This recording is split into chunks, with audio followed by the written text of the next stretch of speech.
I did painting last night. I went to a paint party. I had a blast. I already recorded stuff. I just haven't published it yet because I got to dress up my YouTube videos with everything before I publish it. But yes, I've been having a lovely time. I got videos together for my pages, and I started working on. I clipped pictures this morning. Started working on pictures, so it has been quite busy. But I want to talk about.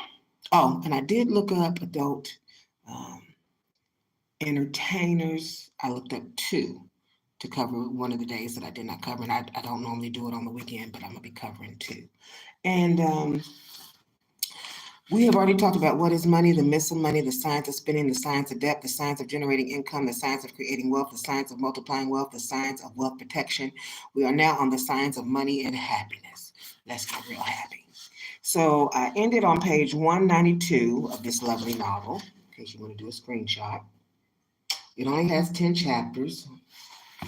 And Brian was talking about the joy level, self-esteem, self-concept, improved self-confidence, things of that nature. So we're going to continue there, okay? All right. And we talked about working harder, working longer, upgrading your skills, and getting back into the comfort zone. To get back into the comfort zone. All right. Another thing is that people choose their jobs and occupation by the way they like to receive money. There are two major ways in which people receive money. One is steady, dependable, consistent, weekly, 2 weeks, once a month, and so on. If you like safety, security, stability, and solid income, no surprises, no drama, then you seek a job that pays you that way. This is the approach of the bulk of people who work today. They much prefer to have a steady, secure income rather than to have income that fluctuates. Welcome, love, to happy Saturday. The other way of receiving money is in lumps, which is what entrepreneurs do. Entrepreneurs work 6 or 7 months on putting together a deal, starting a business, turning it around. They'll have big spikes in income, and they're quite happy with that. In Tom Stanley's book, The Affluent Society, he said that the time to approach wealthy people is when they have their income spikes. If you're selling financial services or property or real estate, there's no point in talking to them in the slow season. When their business is down, if you ask when they have income spikes and they say, I make all my money in the last 3 months of the year, then January is when you want to talk to those people. Downtime. This is where they're at a peak of money and savings. This is when they are most open to investing, buying, purchasing something. So that's a good question. How do you like to receive money? The other thing is your aspirations. If you're raised in a family with a lot of money, then your aspirations will be to duplicate that same level of income. When you become an adult and you are programmed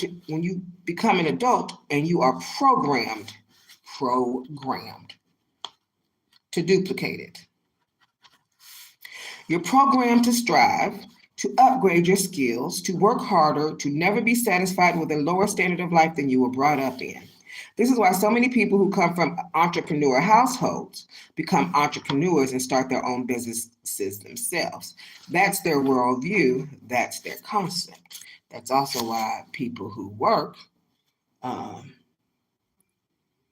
have children. They work. They don't have an entrepreneurship business because they were not raised that way unless you train your mind to do something else. Dan, I think it was Earl Nightingale who said that becoming wealthy doesn't relieve you of your problems. You just have to deal with a whole new set of problems. So given that, obviously wealth is going to present some challenges or roadblocks, which, if not navigating well, can lead to unhappiness or even despair. Discuss some of these roadblocks that you've reached or have experienced yourself and help people avoid or deal with them.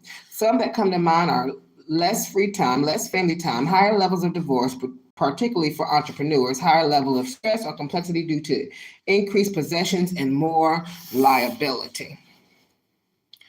So I'm going to label this road blocks.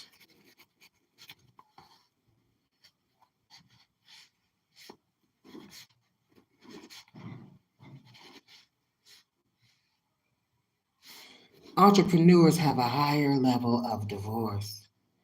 Wow.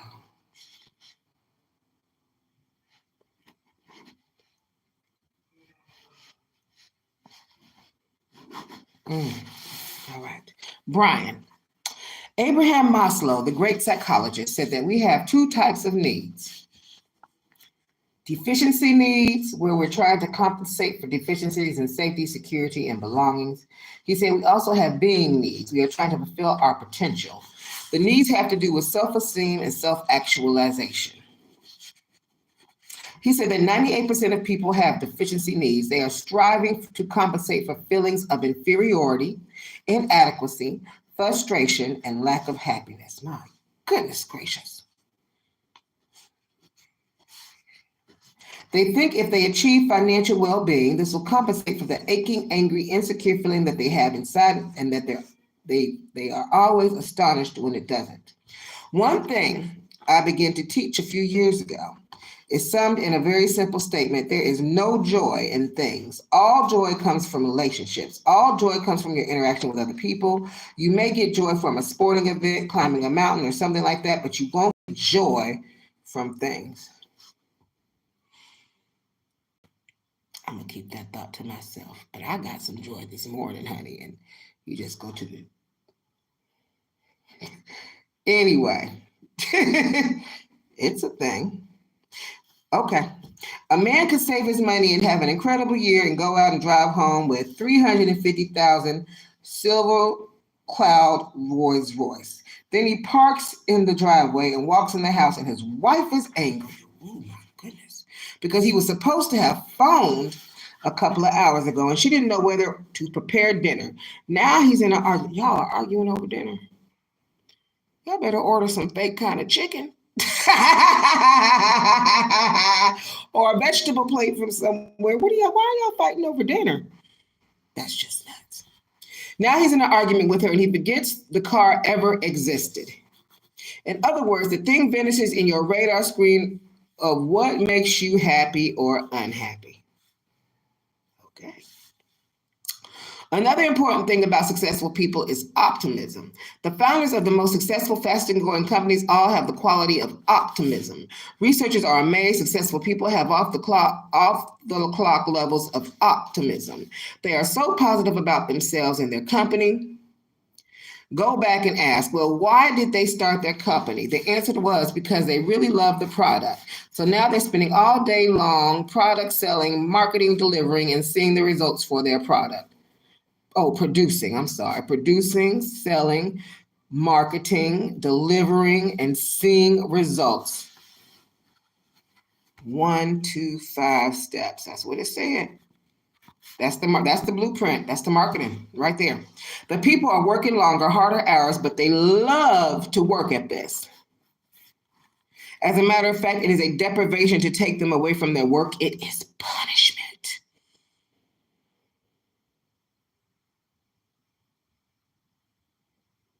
Don't judge me. Okay.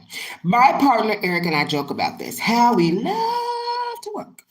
We have to use self-discipline not to work. Otherwise, we'll just keep on working day and night and weekends because we enjoy it so much.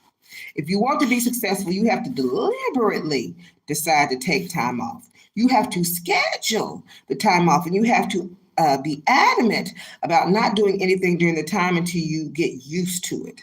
Spending time with your family, spending time on your health, walking, watching television, sports, but just to take complete breaks. You have to work at it for a while. Then you're okay. There's another important thing that I teach with regard to productivity. Completing a task gives you a feeling of energy, enthusiasm, self-esteem. We're designed in such a way that being productive and getting results makes us happy.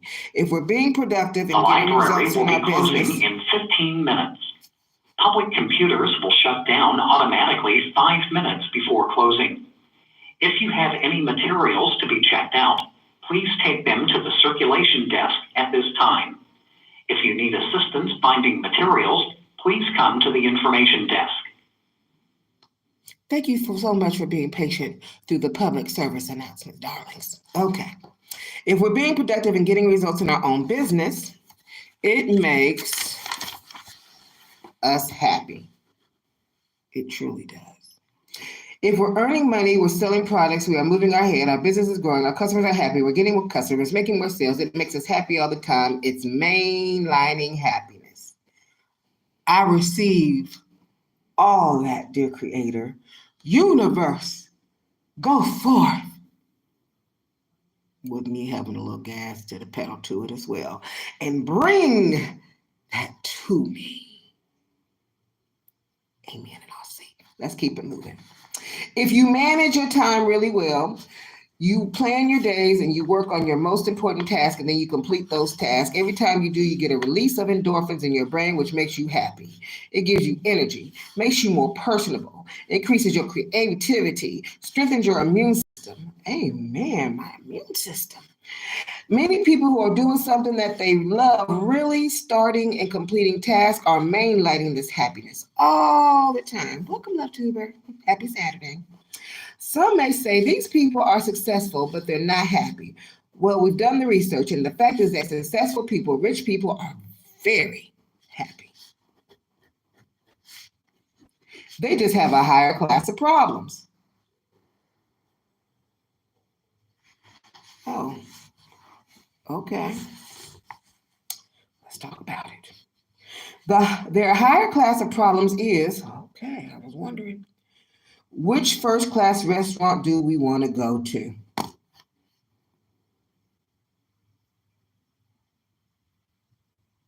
That's a nice problem to have.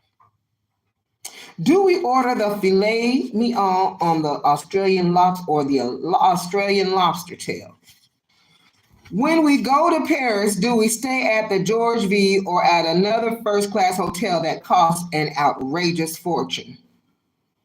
Oh, I like this, Brian. Do we fly first class or business? These people have a different type of problem, but they are very happy because they have freedom. They have the freedom to choose. They can say, I can get this or I can get that because I have a complete freedom to choose. I have enough money so that I don't have to deprive myself. I'm going to put here, happy.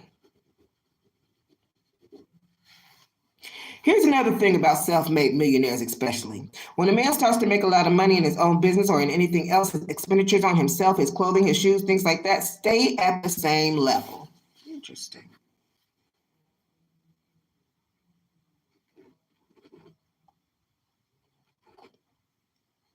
They go up a little bit and flatten out, but his expenditure on his wife and children go up dramatically.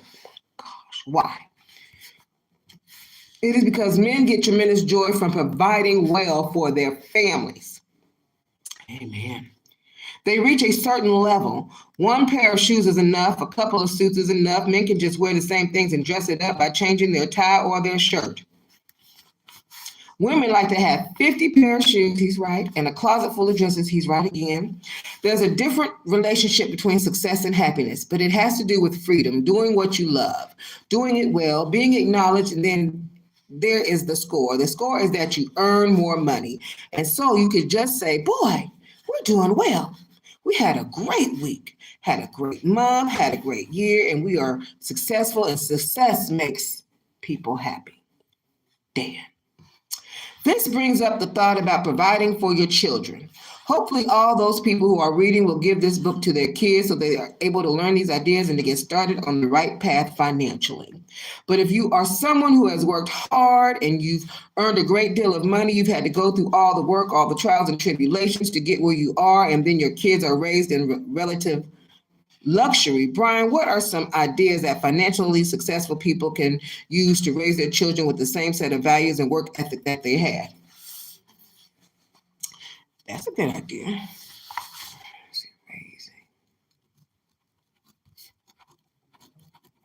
That's a whole other conversation for another day. Brian, that's a great question. What they found is that the sooner that children can make an association between effort and award, especially financial reward, the more likely they are to be entrepreneurial. What I've done with my children is to give them an allowance, but ask them to do something for the allowance rather than just give them free money. Some people say children should be given allowances with no strings attached. That's not building children. What you do is say, when you do this and that and this, and you clean up in your bedroom and you put this away and they do the trash and you get your allowance, then they make an association between starting and completing tasks and earning money. We live on the golf course of a very nice country club. We have a great slope to our house. The golfers will keep hitting balls up to the slope. My kids will go out and pick up the golf balls, and throw them down and sell them back to the golfers as they came along. Sometimes, because our house is a dog ledge, golfers would try to loop the ball over the dog leg and the balls would land in our yard. Our kids would go out and collect the balls and then go down and sit by the golf course and sell them for $2 for $1 to get people going by. To sell them $2 for $1 to people going by. $2 for $1. Smart kids. The kids didn't need the dollars. Nonetheless, they made an association at the age of 10 between working, getting the golf balls, going down, talking to the customers, and selling the golf balls. Working.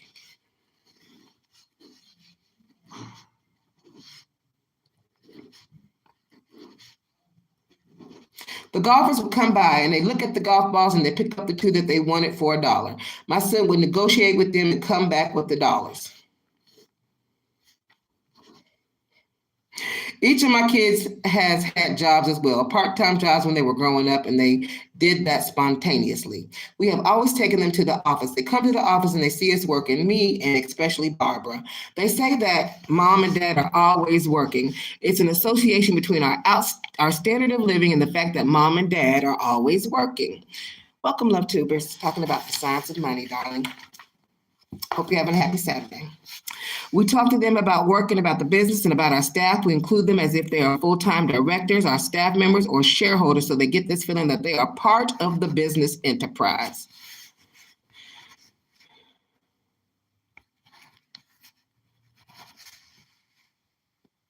Full-time director, or staff members, or shareholders.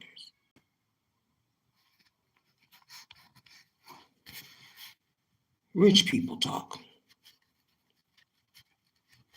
Language.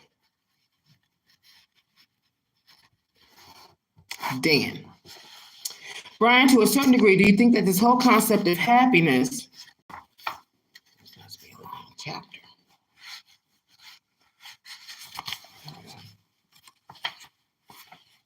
I think we can make it. Do you think that this whole concept of happiness as it relates to money is a wee bit overrated or even narcissistic, even if there are periods of lesser happiness due to increased responsibility or stress? Shouldn't the fact that you're creating wealth and improving the life of others, taking part of something greater than yourself, be a consideration as well? Yes, people say you should do what you're passionate about, do what makes a difference in the world, and so on. Now you have a whole generation of people who want to work in nonprofit activities. They want to do that because they're terrified of selling. Because selling involves failure and, worst of all, rejection. Selling. People go into the internet business because you can't be rejected when you send out a mass internet mailing. So an enormous number of people choose their occupation based on their psychological structure. One quality of healthy people is that they take failure and rejection and bounce back. They have the quality of resilience. Therefore, they're willing to try all kinds of things. With regards to happiness, fulfillment, and so on, as I said before, successful people do what they love, and they're constantly striving to get better and be better at it. Doing what you love to do and getting better at it is one of the greatest sources of happiness that there are. Being able to provide for yourself and your family, being financially independent. The library will be closing in 5 minutes. Any materials to be checked out must be taken to the circulation desk at this time. If you need other assistance, please come to the information desk. Being able to provide for yourself and your family, being financially independent are very important. One final thing with regard to success and happiness, you do outgrow other people in your family. My wife came from a poor family with 10 children. My God. They never had any money at all. My wife now lives in a big house and has a wonderful life. Some of her brothers and sisters have been very snide, sneering, critical, demeaning of her because she has been so successful. Not all of them, but some of them. You may also find this happens with friends. You'll find that as you grow and develop yourself and become more successful, you may find you have less and less in common with other people, the people you went to school with, the people you hung out with. When you started your career, they're still watching TV and relieving tension and having a good time, and this is no longer your worldview. Sometimes you even have less and less in common with your spouse. Family. Your worldview is that you like to be productive. You like to produce something. You like getting results because it makes you happy and it opens up all kinds of opportunities and possibilities for you. Dan. Brian, to wrap up, what are some takeaways for aligning money and happiness for those who have mastered the science of money? Brian. The most important thing that I teach people, and I've practiced it myself all my life, is to imagine if you could wave a wand over your life in 4 areas and make your life perfect in every way. What would it look like? How would it be different from today? And what would be the first step that you would take to achieve that future dream? Baby, you are talking my language, Brian. Oh, yes, honey. The first area has to do with your income, your business, your career. If you were earning the kind of money you wanted to earn, doing the kind of work you love to do, with the kind of people that you enjoy, selling a product that you believe and to customers that you like, if your life were perfect in these ways.